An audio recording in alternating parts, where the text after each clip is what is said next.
নজর রাখবো অন্যান্য খবরে। কুলতলির দেউল বাড়িতে বাঘের পায়ের ছাপ দেখে আতঙ্ক। মাতলা ও মাকড়ির সংযোগস্থলে পায়ের ছাপ দেখে মৎস্যজীবীরা।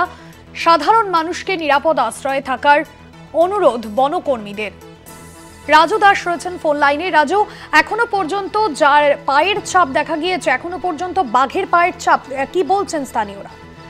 দেখো, স্থানীয় এবং বন দপ্তর স্থানীয় কর্মীরা, স্থানীয় মানুষজন যখন তার প্রথমে পায়ের ছাপ দেখতে পায় এবং একজন বাঘ জঙ্গলের থেকে বেরিয়ে সে কিন্তু লোকালয়ের যে ধান ক্ষেত আছে সেখানে লুকিয়ে পড়ে।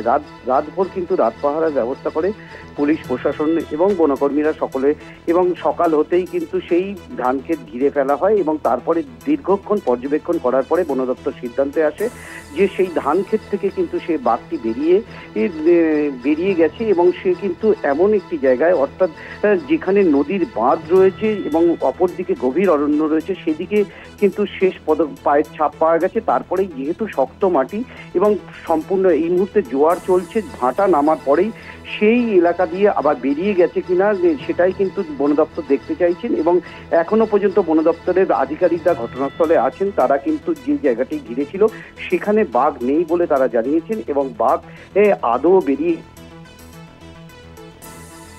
বা পাশের কোনো গ্রামে গেছে কিনা সমস্তটাই তদন্ত করে দেখছেন। এই আবারও যে কুলতলিতে বাঘের যে আতঙ্ক, সেই আতঙ্ক ছায়া কিন্তু কাটছে না। মানুষজন যথেষ্ট আতঙ্কিত হয়ে রয়েছে। ধন্যবাদ রাজু।